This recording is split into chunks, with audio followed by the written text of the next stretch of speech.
Le 21 janvier 1976, les télévisions du monde retransmettent en direct les 2 premiers vols commerciaux. Air France réalise un Paris-Rio via Dakar, la British Airways un Londres-Bahreïn. À cette époque, j'étais un gamin accroché à la clôture avec des milliers d'autres personnes à regarder le décollage. Ce jour-là, si quelqu'un avait parié avec moi que je piloterais un jour cet avion, même pour 1 million, j'aurais bien rigolé.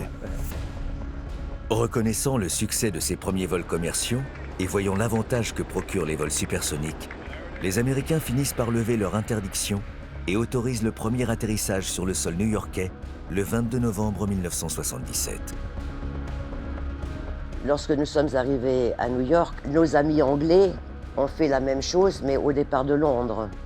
Et nous nous sommes retrouvés sur le tarmac de Kennedy, ces 2 merveilles d'avion, nez à nez. À l'aéroport, il y avait une émotion énorme.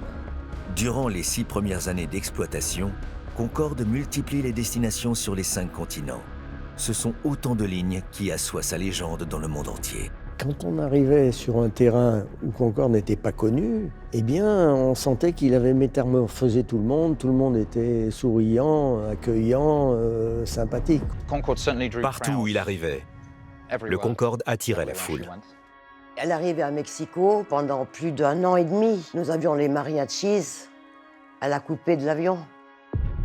Combien de personnes étaient sur les bords des pistes pour regarder l'avion? Combien de personnes s'arrêtaient de travailler pour regarder l'avion décoller? Les gens étaient excités de le voir voler. Une légende est née. La liaison Londres ou Paris vers New York se fait en 3h30. Un record est même établi en 2h59. C'est plus du double aujourd'hui. Le voyage en supersonique règle alors le problème de décalage horaire et permet d'arriver à New York à l'ouverture des bureaux. Vous quittiez Paris à 11h et vous arriviez à New York avant 9h heure locale. Pas de décalage horaire, pas de fatigue. Il n'y a que Concorde qui peut faire ça. Cette exploitation démarra avant l'époque d'Internet, avant les smartphones, avant les vidéoconférences, les signatures électroniques. Les gens devaient donc se déplacer beaucoup plus pour le travail. Le prix moyen d'un billet aller-retour pour New York s'élevait à 50 000 francs. C'était le prix à payer pour rejoindre la côte est des États-Unis en un peu plus de 3 heures. Le tarif atteindra plus de 8 000 € dans les années 2000. L'exploitation du Concorde était destinée à une clientèle très aisée qui pouvait se permettre de dépenser une somme considérable pour bénéficier de l'expérience Concorde, c'est-à-dire d'une expérience de luxe autour du voyage. Malgré un confort assez limité dans la mesure où l'intérieur de la cabine est assez étroit, donne un petit effet de tunnel. Dans certaines phases du vol, au décollage, à l'atterrissage, ou lorsqu'il y a de légères turbulences, le sol avait tendance à gondoler. Si vous étiez assis à l'arrière de l'avion, alors on tirait le rideau et ça servait à cacher cette vision inquiétante d'un sol qui bouge. Malgré la petitesse de la cabine, voler dans le bel oiseau blanc est digne de voyager dans l'un des avions les plus prestigieux de l'époque.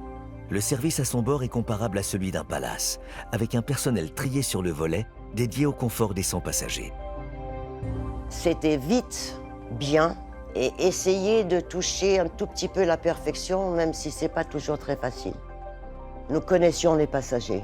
C'était facile d'anticiper leurs désirs avant qu'ils n'aient eu le temps de les formuler. C'était des plats préparés par des chefs cuisiniers, donc ces chefs-là travaillaient les plats pendant des mois pour les peaufiner parce que vous mangez des mets délicieux, mais à cette altitude, nos sens diffèrent énormément. C'était servi dans des assiettes en porcelaine véritable de Limoges. On pouvait manger avec des couverts en argent, boire dans un verre en cristal. On nous proposait à la fin un cigare. On passait un très bon moment à bord. Ils avaient passé 3h30 chouchoutés avec nous, puis ils savaient qu'ils allaient revenir 15 jours après ou un mois après. Il y avait une espèce de complicité entre les passagers et l'équipage. Une relation beaucoup plus intime que sur les autres vols. Star du show business, patron du CAC 40, tête couronnée, chef d'État, grand sportif, tous vont emprunter l'avion et tous veulent tester l'engin mythique et en reconnaissent les mérites d'innovation. J'ai le souvenir d'un passager qui descendait de l'avion. Il avait l'air légèrement déçu. Alors j'ai dit, avez-vous apprécié votre vol, monsieur? Il m'a répondu, eh bien, c'était un peu décevant quand nous avons franchi le mur du son. Je pensais que ce serait plus spectaculaire. Et je lui ai répondu, c'est là tout l'intérêt, monsieur. C'est toute l'intelligence de cet avion. Pour satisfaire sa clientèle fortunée, l'exploitation du Concorde est soumise à des contraintes techniques de sécurité et de ponctualité draconiennes. Il requiert 18 à 20 heures de maintenance par heure de vol, soit 5 à 7 fois plus qu'un avion classique.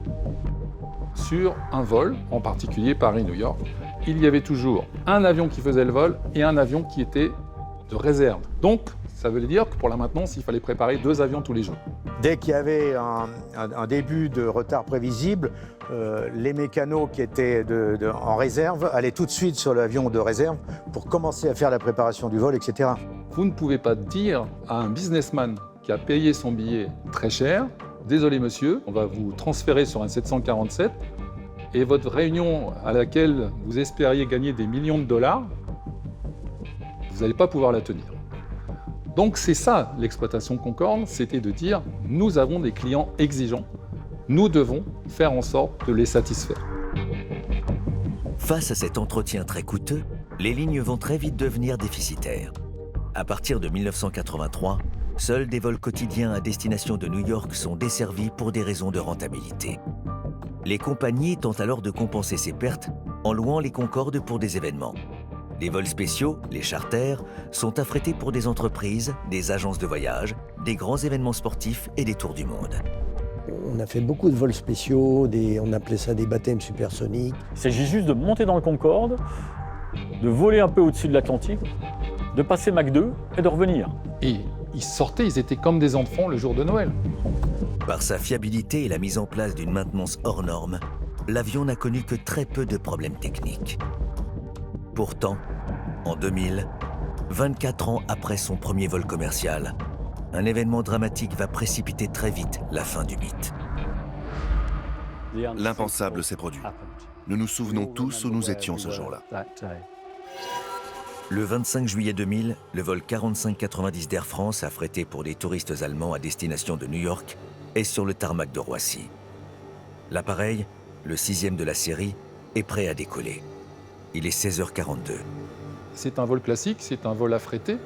L'avion était chargé complètement par ses passagers, par les bagages. L'avion va engager son vol avec un petit peu de retard suite à un incident technique. Quelque chose qui arrive, un petit retard, pas extrêmement lourd. Et puis derrière, c'est l'enchaînement. Moins de 2 minutes seulement après le décollage, l'avion devient incontrôlable.